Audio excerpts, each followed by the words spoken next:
Welcome, everybody, to the Mansfield Buzz.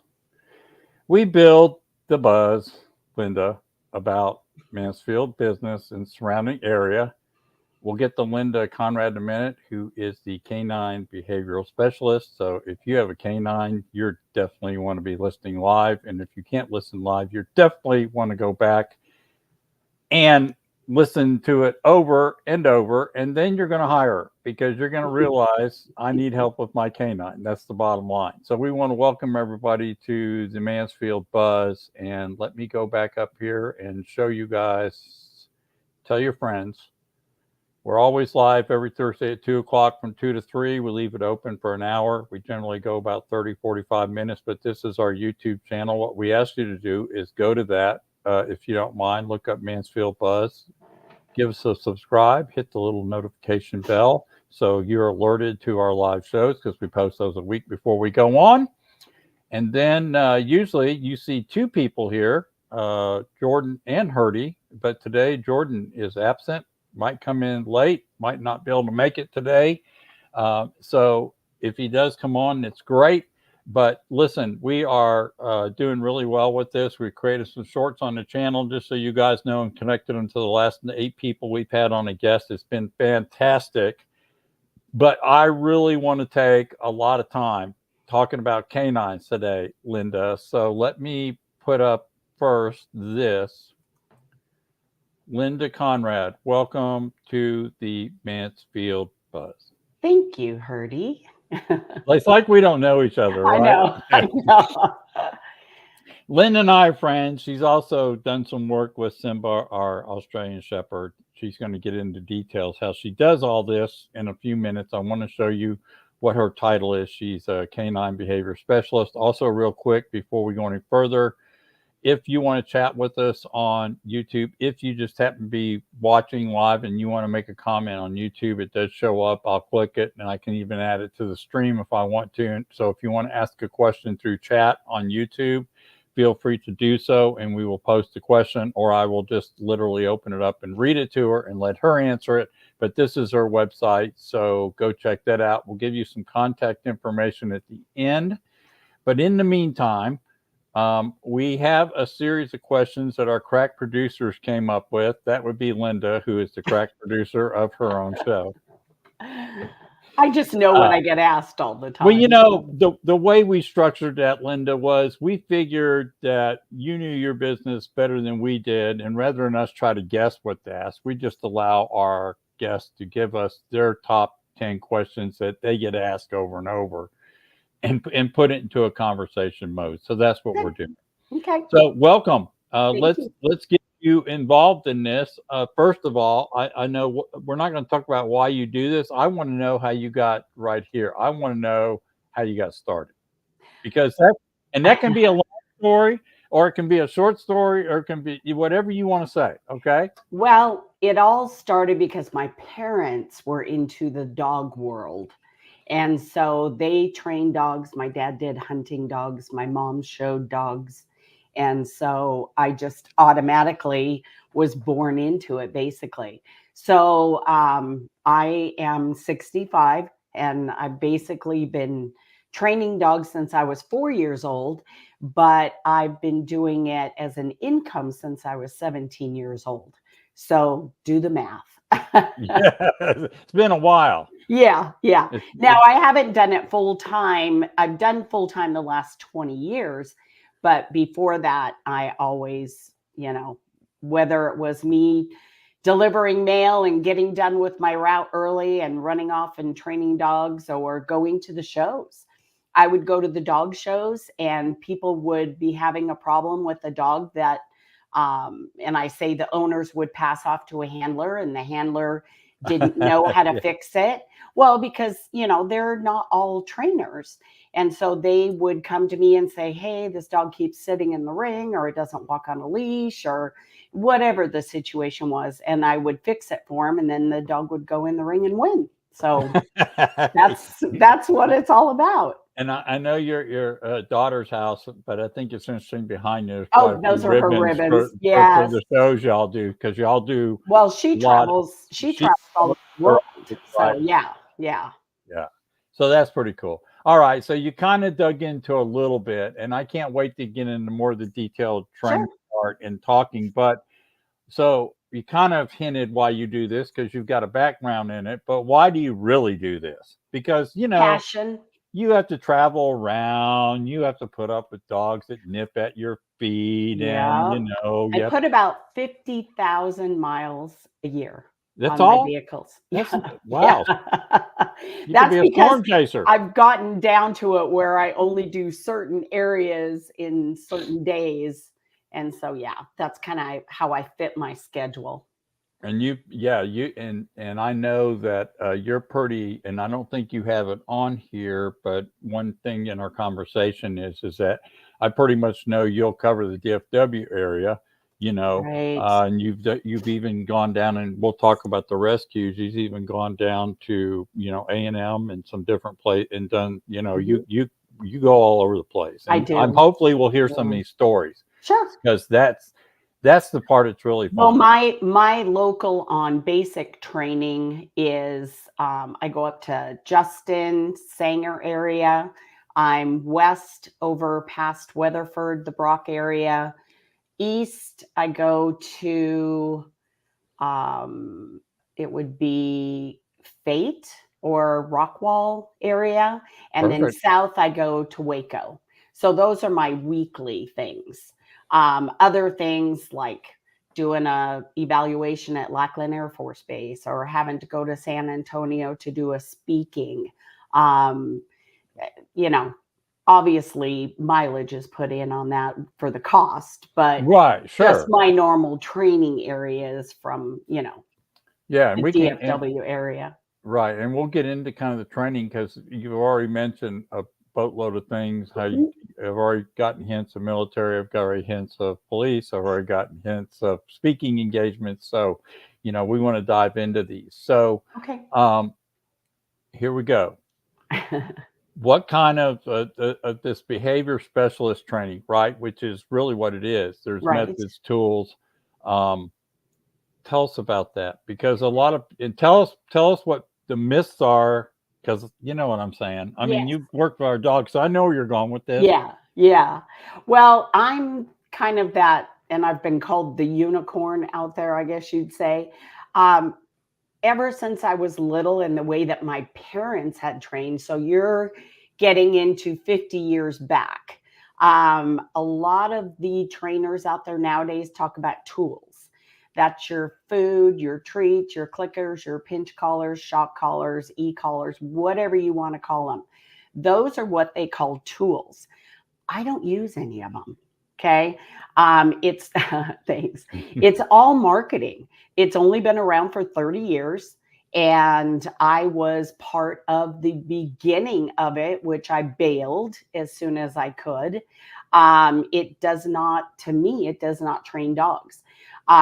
It's all dog training is over 80%, and it's getting up there. It's getting into the 85 and 90% now where you're actually training the human. Most dog trainers don't get into dog training to train humans. They want to train the dog because they want to get away from the humans. And unfortunately, it doesn't work that way. And that's why I get called. I'm telling you, it's on an average of about 5 or 6 calls a day that people have already had trainers, and I'm not ditzing the other trainers. I don't want any hate mail on it, but it's the whole thing of coming down and learning exactly how the dog's brain works. And if you don't understand, and I talk about front brain, hind brain all the time, and people look at me and go, "What are you talking about?" It's sad. It's sad that these people have not learned this. And that's key. I mean, setting hierarchy, being the leader, and learning front brain, hind brain. That's what trains a dog because, not to get deep into it, or if you want me to get deep into it, Sure. um, front brain, hind brain is so, so important. So when I first go into someone's house, of course, they've called me prior to, and I talk to them and I kind of evaluate the situation. And I don't ever want to come across as it being, oh, that's a piece of cake. I can do it. I know I can, but the humans, it's harder for them to talk to the owners. So what I have to do is I will let them know, yes, yes, yes, this is very common. I feel almost like a recording. If I get on 5 or 6 calls a day, I've literally almost said the same exact thing, because what people are having issues with, it's pretty much the same thing. And like I said, I deal with it every single day, and it's 24/7 because I have dogs at my house too. So when I go into someone's home, the first thing that needs to be set is hierarchy. And if you don't have hierarchy set prior to coming into the home, it shows me that the dog is running the household. And how I know that, you know how that works. That'd be So, me. yeah. So when I come in, or when I talk to you on the phone, I ask, does your dog lean on you? Does your dog jump on you? Does your dog lick you? Does your dog beat you to the front door when the doorbell rings or somebody knocks? All of those things tell me that a dog is actually running the household, not the human. And people go, gosh, yeah, you're right. That's exactly what's happening. And so right when I know that, then I'm like, okay, now comes the hard part. I have to come in. I set it within seconds, hierarchy in the household with the dogs. But now I have to teach you. And like I tell everybody, there isn't a dog out there that I have not been able to train. I Right. tell people, bring it on. I let me know what's going on and I will go in and try to fix it. But what happens is over 80 to 90%, like I said, of the training is the humans. 100% I train the dogs. I'm at about a 97% on humans because some humans are just not coachable. And I'm very honest with that. And I'm upfront and I tell people this right away Right. because there is a perception that if you bring a trainer in, that you don't have to do any of the work. And that's not true. And there's some dogs that, people are, oh, I don't know if, I don't want you to get hurt. Should I put a muzzle on the dog? Should I do this? Should I do that? And I said, nope, I don't need to touch the dog. If you're coachable, I will walk you through the whole thing and you're going to train your dog yourself. And they do it. And my schedule is only I have a start and I have an end. And they go through every single little thing. I don't care if all your dog does is need to learn not to jump up.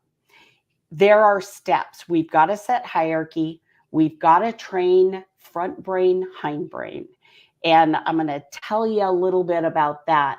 So what people don't understand is that humans have left brain, right brain. Okay. Dogs have front brain, hind brain. And even a lot of dog trainers don't understand this, or they've never looked it up. I've studied for 50 years the dog's brain, so I pretty much know it like the back of my hand. And I've had the availability of thousands and thousands of dogs to come and stay with me or be at my home or me show them. Being in the show world, you're out there. You're in with every different breed out there. And then, of course, we talked about my daughter. She would be given show dogs, even if we didn't want them, for her to show. So we had to learn about that breed. Okay. So anyway, back to front brain, hind brain. Hind brain is instinct. It's where a dog spends 98% of their time is in hind brain. Okay. It's what breed of dog that is. What was that breed actually bred to do? Mhm. So you have to know this as an owner. Right. Okay. Otherwise, you don't know your dog. If you don't know it, I'll tell you. I mean, because I pretty much know. I always tell everybody, even the trainers that I train, go get the AKC breed book and study it. It will tell you the difference between a sporting dog and a herding dog and a working dog and just a little dog that's going to sit on your lap. That is so, so important to learn. So hind brain is instinct. Instinct is what breed they are, what they were bred to do. their sex and their age is what comes into play. Okay. I don't totally agree with the spay and neuter type thing on changing personalities, but you can get a personality change, which is instinctual. And that is at the adulthood, which is about 22 to 24 months on any dog. That's one of the reasons why service dogs and very important dogs that work for people aren't usually placed or called quote unquote service dogs until they reach maturity, which is 24 months. They're not released to go work yet. Right. Okay, so that's how that works. So anyway, hindbrain being instinct, it's squirrel. It's what that dog was meant to do. It's paying attention to everything around them, okay? But not focusing on you. I can't tell you how many trainers try to train hindbrain, and it's impossible, okay? You're wasting your time, and the dog's not going to pay attention. One of the things I get, called for all the time is my dog is stubborn. No, they're not. They're not stubborn. That's a human emotion, okay? They're just in hindbrain. They're not paying attention to you. There's other things that are more important. So when you get into front brain is where everything starts happening. Okay, so front brain is that dog is focused on you. Unfortunately, that front brain, just like we compare them, people ask me all the time, why do we compare dogs to 2-year-old children? It's because there's only a 4-second attention span. Once that 4-second attention span goes away, they're back in hindbrain again. So you're going to get a dog at first that's in and out. And I show you this in the body language of your dog. And I'll ask you, what brain's your dog in? And you'll go, oh, it's in hindbrain or it's in front brain. Okay. So usually after working the dog for a couple minutes, it takes about 10 minutes. You'll see the dog start yawning. That's not stress. That's actually knowing that that dog is paying attention and they're listening to you. That's being in front brain. I tell people that if you were at a seminar and you're sitting there and you're listening, maybe it's a half an hour into the seminar, and you start yawning, you start fidgeting. And being a speaker myself, I have to watch that in the audience. And so when I watch it in the audience and I see people look at their phone or yawn or start, moving around, I know it's time to take a break. It's the same thing with a dog. When you have them in front brain, you basically have them there for 10-minute intervals. You've got to take a break after 10 minutes because you'll lose them and you're going to get, they'll shake or they'll get avoidance. Okay. They will want to scratch. They'll want to sit down and roll over. They're just going to do all silly things. So we want to make sure that when they start doing that, don't let them continue. You want to get them out of that, tell them no or whatever. And then they come back to front brain and they're paying attention. But you've got 4 seconds and then they flip back to hindbrain. Squirrel, they're looking all over the place, the whole bit. We want to get them back into front brain. And that's what I teach to do. That's one of the first things I teach. Now, when you have a dog in front brain, they will only stay there for about 10, 15 minutes before they're totally exhausted. I had a dog last week, actually, that she just laid down on the floor and closed her eyes and went to sleep.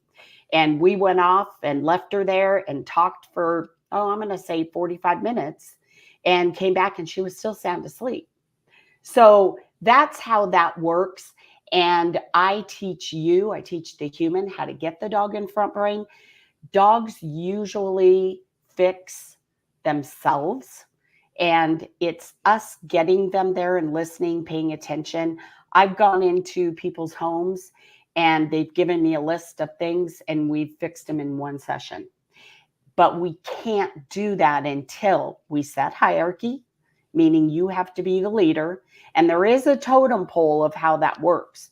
You've got the man that dogs see men as head of household. I get a lot of calls that, my dog's afraid of men. No, they're not. They're not afraid of men. It's That's us overthinking. Okay. That's us using our human emotion. It's that men are in hierarchy. The human man is seen to be the highest level.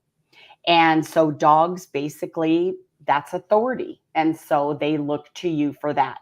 Well, if you're not in the household all day long, or you're not there for a few weeks, and all there is the woman in the household, and I'm doing this very generically because not all households are set up this way. But if the woman is in the household, they automatically see us as nurturers, okay? That we feed from the breast. They know this. We take care of, we feed, we clean, we take care of, all sorts of different things in the household.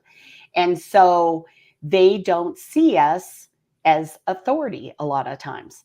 So how it goes is head of household, disciplinarian, nurturer, children, and other dogs. Okay. So if the man is head of household, you've got next in line is the disciplinarian. If that woman is not taking that role, that dog runs that household. And I can pretty much guarantee every time I walk in, I know the dynamics in the household within 3 or 4 minutes. I get it. I see what's happening. And so I have to structure and make sure that that woman is the one that's laying down the rules, that woman is, even when the man is home a lot of times. And so, and in some families, I tell the family when we sit down and talk about it, is that I have to teach the woman how to say no and mean it. And sometimes I get some looks from the men like, no, don't do that. But, it is what it is. And we have a laugh about it. But that's how it's set up in the household. So then we have to make sure that not only the woman is the disciplinarian, they are automatically the nurturers. Then we have children. We've got to bump them up so they're above the dog, because most children are eye level to a dog. And people don't realize that when you are eye level, the dog is equal to you. That's why they jump up. That's why they get on the furniture, on the beds. It's not to be comfortable. It's to be closer to your eye level. And so then they have that, I'm in charge. Okay. We see dogs that lean on us, that like to get up on the couch and lay next to us. Hint, hint, hint. You know how that is. And so Yep. we see all of that as affection. That's how humans, that's our emotion. Dogs don't understand that. They don't know affection, okay? They see everything that we do touching wise, because we're very much hands-on. That's all praise. That's praise. And so if your dog is leaning on you, if your dog is invading you, coming into your hula hoop, or we teach they're not to invade, they're to be invited. And I'm not saying you can't have your dog on the couch. Right. You can invite your dog on the couch. They should never just automatically jump up there. Okay. Once you have that level, I mean, heck, I have dogs in there in my house and they all stare me down like, who's next to come up on the couch? And if I pat the couch or invite them to me, then sure, I want them to come up. Then it's perfectly fine. Because I get a lot of clients that, no, I want my dogs on my lap. I want this, I want that. That's fine. You can. But first, let's teach the dog not to automatically do it. Because again, that's being in charge. Okay. That's running the household. Once we get that taken care of, start working with the children, making sure that they're not the chew toys. Gosh, this week alone, I've probably gotten 15 calls on our dog's aggressive. And those are some of the key words that really irritate me. We need to quit using that word aggressive. Only about 1% of dogs out there are actually aggressive, meaning that if you ever let them off the leash, they're going to come over and nab you. Okay. It's usually reactivity. It's being reactive, whether it's brought on by another human, another dog, or whatever. But then again, what does that come from? We've got to back it up. That comes from you not being their leader. Okay. Because dogs that have a leader, they're going to pause and they're going to look at you like, Do you want me to go get them? What do you want me to do? People that we react, and if we pull back on a leash, if we crank up on a leash, all of that, it sends all that information down to the dog saying that you're unsure, you don't know what's going on, and you need them to step up and be the leader. Constantly pulling on a dog, they're going to forge forward. Okay, so there's so many thousands of different steps, and we cover them all in the training, but we're not aware of it. And the second I go in somebody's house and I start putting forth all of these little things, everything is fixed. And I'm picking up everybody's jaw off the ground because they can't believe it happened right in front of them, and the dog is fixed. Well, the dog isn't quote unquote fixed. It now knows right from wrong, because again, that's part of, we've got to give a command and a praise, or a command, correction, praise, all within that 4 seconds that that dog is in front brain. If we don't load them up, then they're going to go back to hindbrain and it's not going to be there. You're going to have to get them engaged again. So teaching all of these things is so, so important. And then it's teaching the human. That's really my job, is training the human. Because literally, I mean, I do this in classes all the time. And we fix these dogs immediately. And then it's the human that we have to take these little baby steps with. Because, you know, I tell everybody, dog training is like going to the gym. Everyone is gung-ho in January, and come March and April, nobody's there. Okay. Yeah. And so we just have to learn to be consistent. Yeah, I'm not going to get into your methods on this. I reserve. I'll let people. Well, it's real easy. I know, but I'm saying we've been through it. So yep. We say a couple of words a lot, as you told us would happen in our commands, right? Yeah, and the way we walk and the way that we do it. There are times you go through relapses, just to be honest. Oh, absolutely. And so but at least you have the basic knowledge of, you realize that at some point you go, okay, we gotta retool this. Right? You're right. A dog is, I will tell you this, 2 things.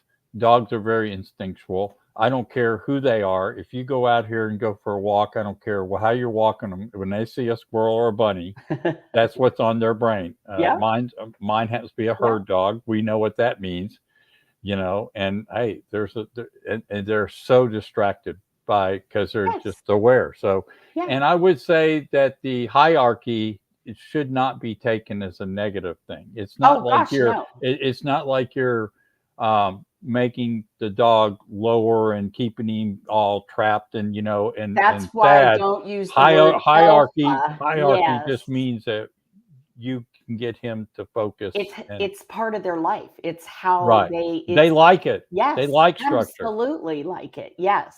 And I don't, but they do. And so the problem is, you're right, is that it all is based on being consistent in it. And I'm not. I try, and then I remember I better do this. Right. So we're all guilty of it. But the fact that you have some knowledge from you, right, how this works, you got something to go. You got a book to go back on and say, okay, I've let this go. I need to get this back in order. So and that's all it is. Yep. So we got some more questions I want to go through, because you do so much. I want to make sure we're diving into these before we run out of time. So other areas of your behavioral training, right, is cancer sniffing dogs, music videos, and books. I think that's very interesting. Yeah, the cancer sniffing dogs is something that right now it's kind of on hold. Ever since COVID, the funding is not out there. Pretty much nobody's doing anything. I actually went to a very high-end training in California through the Insight 2 company, their foundation. And a friend of mine owns and runs it. They're no longer in California. I think they're in North Carolina or something now. But anyway, we learned. I had the experience on the dog side. I'm only one of 30 in the world that's nationally certified to train dogs to detect early stage cancer. There's protocols. These dogs detected at a 98 to 100% accuracy with no false positives. And they're detecting 0, 1, and 2 stages, not 3 and 4, which is what's actually happening in all the testing. You have to have basically stage 3 cancer before a biopsy will pick it up. Right. Gotcha. So anyway, so that's kind of on the back burner now. Just waiting to, to the world to settle down. Right. And so we'll see what happens. On movies, I am affiliated with Dallas Film, which is DIF. I know a lot of producers and directors and people, pretty much all over Texas know who I am. But I was able to do my last movie. I worked with a lot of canine units, police officers and stuff, which granted, their dogs are already trained, but they contacted me, the directors did, and asked me, can I get a hold of this? Can I do that? Can I be in charge of, those types of things? So that's where I'm accredited, is that I put these things together. Again, if they need, I've done other music videos, I've done commercials, I've done all of those things. And it's a lot of times I pull it from my clients. The producers will say, hey, we need this breed of dog, or we need this or that. And Right. I go to my client base and I pull the dogs, and they're already trained. They never forget. So I use them. Then, and same thing with music videos, books. I help with a lot of people writing books. Cancer sniffing dogs were in one book. That was done prior to me doing the cancer sniffing dogs. I work with children's illustrators and book writers on different dogs, service dogs, comfort dogs, all of those types of things. So yeah, they just call me for information, or if we need photographs or a story or any of those types of things. Sure. And I know that you have a lot of affiliations with groups you work with, rescue shelters, decoy work. Could you dive into that a little bit? Yeah. While you're diving into that, I'm going to show your website because I want people Oh, to go okay. check that out Super. too. Yeah, we have some updates on the website. But so what I'm working with now is I do the comfort dogs. And the comfort dog is quote unquote kind of, same thing as a therapy dog, but I do it for the school systems in Texas. I'm one of the only ones that truly is backed by a lot of our government type stuff, not in pay, but I try to follow their programs because I do train service dogs and I know the ADA like the back of my hand. I know what the rules are, the federal laws. What we do is we get the ISDs, which I have been with a couple of ISDs for, we just finished our 5th year. And I'm going to say we maybe have a total of 87 dogs in the system now. They might not all be working. They might have left and gone to other schools, that type of thing. But the ISDs, we go in, we meet with the teachers.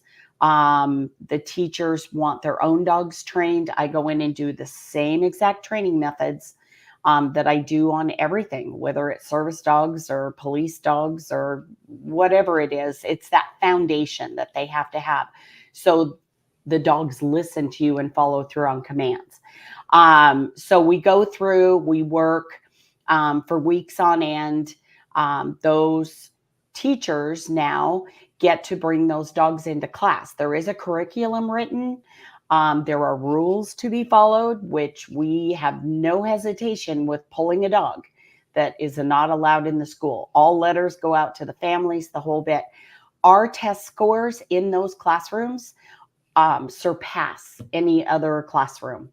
And so they're really needed. It's not just for quote unquote therapy or special ed. We actually use these dogs.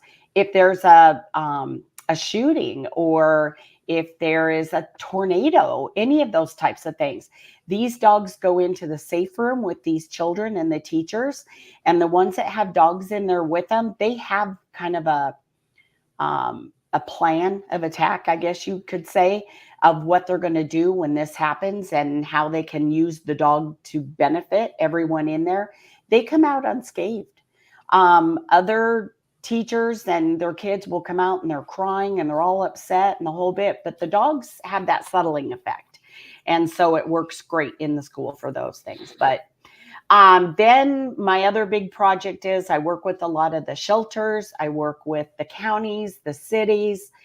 We set up where I train because I can't be 1,000 different places at once, but I literally train the fosters, the shelter help, the volunteers, the staff, all of that. We have classes. We try to every week.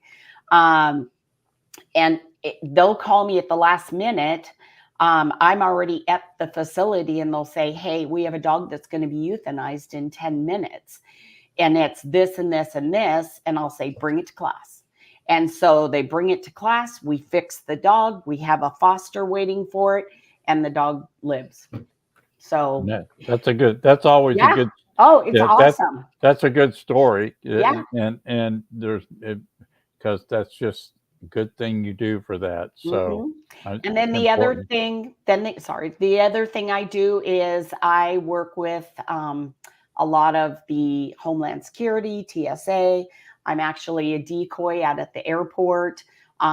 It's funny because after I work at the airport, I'll run into people and they'll say, you look really familiar. And I go, were you just at the airport? You know, I'm here all the time. Yeah. And so I can only go once a month or so to help out, but they will strap the explosives to me and I walk throughout the airport and the dogs have to come find me. So, but the dogs, if you're there too often, they will hit on you anyway because they know who you are. They know who you are. Right. Exactly. So I have to try to wear disguises sometimes and all that, but it's fun. You ought to go with me sometime. Well, if you invite me and I'd like to see that, not so sure I want to walk next to you with explosives on. Well, no, you would have explosives. It doesn't. I'm just kidding. Detonate. Yeah. I'm just kidding. I'm kidding. It's the odor. It's the VOC. I got it. All right. So,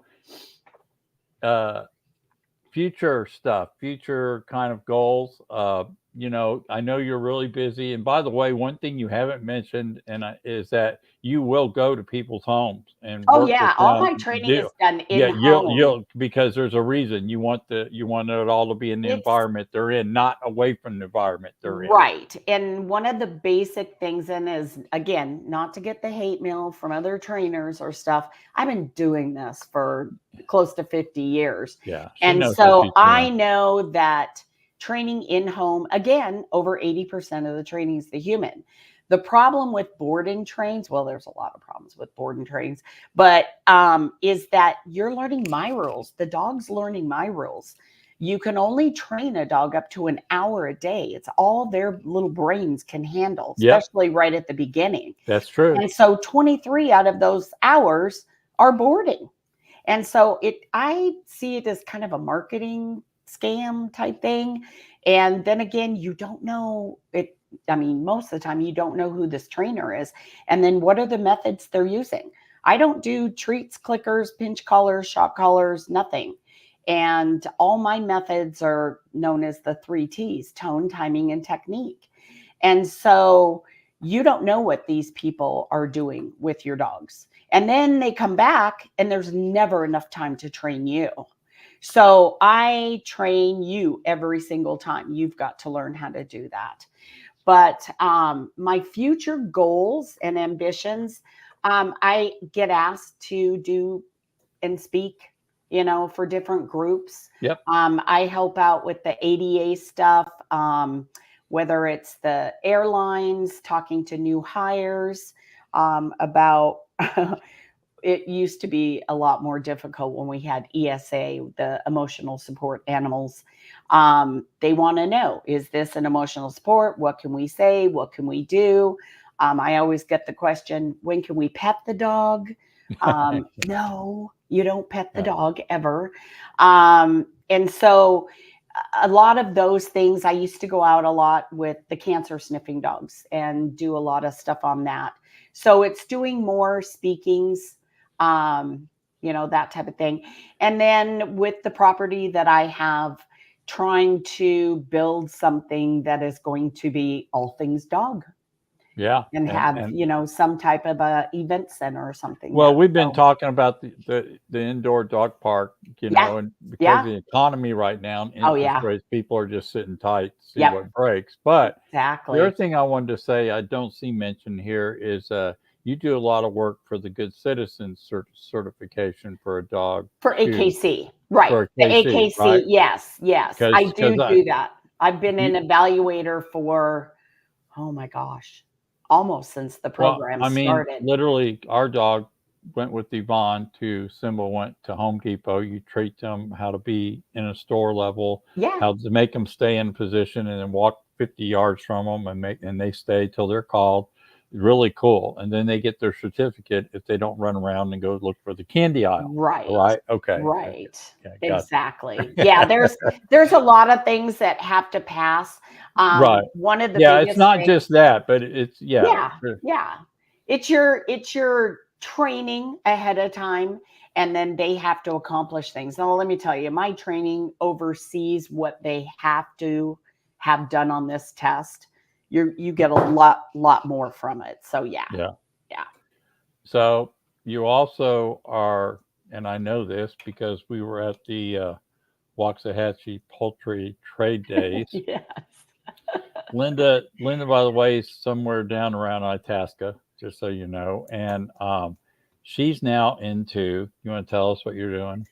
I'm a chicken mom. I'm that chicken lady. You need eggs, Yeah, yeah, yeah.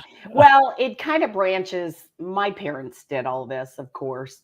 And right? then my kids, I was 4-H leader for 18 years. Yeah, And then I was also, and this is dating, my kids are in their 30s now. So, but it carried on with them. And then I was a commissioner for the state fair, all of that. So I'm trying to dial it back on a lot of the dogs. Like I said, I work with the rescues. I get dogs all the time in, train them, and put them back out. Okay. right, And I save them thousands a year, I save. And so, anyway, with the chickens, it's kind of my, I can settle down, play with them. I am a heritage breeder. So I tried they're not just backyard chickens. They don't just run and have havoc over the yard. right, I raise certain breeds that are either going extinct or there's not very many of them, and we try to get them up. I'm on a couple of different SOPs, which is your standard of perfection. right, And we have to get the numbers up, and then we take it to APA, which is your American Poultry Association, and ABA and stuff like that, and get it approved to actually become a breed. And so I'm on those things, and yeah. And then so I've got different really cool breeds. And then I have some emus that are my protection dogs for my flock. I know people get dogs. I have dogs. I don't need any more dogs. But I do my emus, and then I also have Saramas, which are oh, cool, the little itty bitty chickens, and those are like potato chips. You can't just have one. yeah. They're addicting. So yeah. So a lot of people are probably going to listen to this on demand once I retool it, get the short up, and they're going to say, you know what, I like what I've heard. I'm putting your contact information Okay. down here where they can go to the website. And I see you've got a number up here too. This question will carry over with that information on it. I'm just letting you, from a personal testimony, Mm-hmm. we had Simba as a puppy, and she worked with him right after we got him, right? And Yvonne does a much better job than the guy. She's the disciplinarian. Honestly, although I'm learning Yeah. slowly. Yeah. Um, my problem was I wasn't raised with house dogs as much as I was raised with outside dogs, and the outside dogs really didn't care less about us till it was feed time. They wanted to go run and play in Right. the woods. They were on their own. So the dogs I always had, Linda, were hound dogs that went out and grabbed somebody's bag lunch on a construction site and brought it back and buried it in the backyard, or hear the garage door open late at night to get out to go Yeah. wander around the neighborhood and come back early in the morning, right? They're out hunting and stuff. So, but at the same time, I will tell you, the commands that we've been taught work really well if they coincide with everybody in the house, right? Mhm. And it does work. That's the key. And the other beauty of it is we didn't have to do anything hostile. We didn't have to train him with food. We didn't have to fill him up with treats to get him to pay attention. We literally can use commands and certain things to get him into that front brain, It's your which tone of voice. it's your tone of voice and Yep. how you say this and how you say that. And if you hire her, you will know exactly what needs to be done. But I will tell you, it's all Yeah. about people training. It is. It is. We think that animals are needy, Yep. and Oh yeah. they have to have us around all the time. They need us, and I'm thinking this one Mhm. doesn't. Mine Yeah. doesn't. No. Well, and it's funny that you brought that up because I was actually at an event this last weekend, and I was with all the rescue people, and I mean, I love them to death, and they have huge hearts, but I always tease with them that um, but you guys have no brains, okay? You guys aren't using your brain when it comes to this. So I go in and train. Well, I'm the sweetest person. You know me. I'm as Yep. nice as can be. But sometimes I got to throw out a swear word. I've got to be really tough on somebody. My training is very militant. It's to the point. I don't sugarcoat things.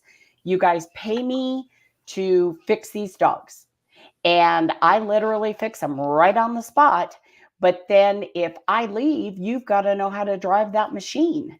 And if you don't listen to me, then and do it exactly how I tell you, because we're human, we overthink everything. Everyone has done training. I go to people's houses that have had 3 or 4 trainers prior to me, and it has not worked. And so I make sure, and sometimes, I get people that go, oh, well, you're kind of coming off kind of hard, or, that was kind of a tough statement or something like that. And I don't do it out of spite. I don't do it to Right. You're not being mean. no, You're just no. you're But saying sometimes people, it's just like going up and you got to smack them in the back of the head to get right. them to Yeah. pay attention and Yeah. listen. Yeah. And so that's kind of where it's at. So That's sometimes normal. people go, That's normal. and the schools, when the schools train with me, the superintendent, he comes right out and says, Linda's going to tell you how it is. Don't think that she's, a mean, bad person. But if you're screwing up, it's just like a coach. Right. If Right. we let every kid play ball, they probably wouldn't win. You Right. have to be good at what you're doing. And I want you to succeed. I want to save this dog. I don't want to see it in the shelter because it's not the dog. And if we can change how people interact with their dogs, that's the whole purpose right now of training all of these dogs in the shelter. Everyone thinks it's because everyone's breeding. It's not. It is not that at all. It's because we live in a very passive world right now and everybody's equal and you can't say no and you can't upset anybody. Dogs don't work that way. You've got to be very clear. And if you don't have hierarchy set in your household, your dog's going to run the household and you might not like it, or they are going to, nip on your children, paw your children, jump on you, do all of that. That's all instinct. When you teach them to come into front brain, it all changes. It all changes. And that's how we fix these dogs. It's that these people are trying to train these dogs in hindbrain and use all the wrong methods. So that's it in a nutshell. It's these dogs are perfect. I get them out of the shelters and I barely get them to my house. and they've been loaded around and drug around on catch poles. And because people say, oh, they're aggressive and we can't have them. And that's not true. So, Well, oops, we got our music going. I'll mute my, hold on a sec. Did you forget to silence your phone? I did. Okay. You know, it's sitting next to me. Sometimes we forget things we're doing, which is why this is the most informal broadcast you'll ever see, but it's informational. So let me flip me back over here. Okay. I say that. Drag and drop. There we go. Okay. So Linda, great information. I mean, really, and her website's right here. Go look up goodcanine.com. Also, here is her final information on the website and a number. If you're watching on it live, you can briefly put that down, but it'll also be there in the archive. By the way, I did mention today was Hat Day. Just so everybody knows, I don't care. You forgot to tell me. I don't care. Okay. What we do care about is that if you like what you're hearing, and we've interviewed, gosh, very, very different businesses now for the past 9 weeks, go over to the YouTube channel and subscribe. And tell your friends about it. And when this is over, Linda, I'll send you the link to the final show and a short that I'll create for it on YouTube, and it'll be all connected. And you can just share that link anywhere you want. And I'll have a backup recording of this. So if we ever want to chop it up and make it into pieces, we can do that too. Just need to let me know after we've had a chance to get it out on the final YouTube. So everybody. Great. Thank you for being on the Mansfield Buzz. Linda, thank you for being part of the Mansfield Buzz and giving us a bunch of cool stuff on canine behavior. And she's a specialist at this, I promise you. We've been through it, and it works. Hire her, and she'll come to you. That's the beauty. That's the beauty part, okay? And do it now, because it's going to be 110 here in about another 2 weeks. Hurry. All right. Have a good day, okay? Thank you. We'll see you guys. We're on next Thursday at 2 live, and we'll get you the guest information out next week. So y'all have a good day, and thanks for watching and paying attention on the Mansfield Buzz. Bye, everybody. Bye.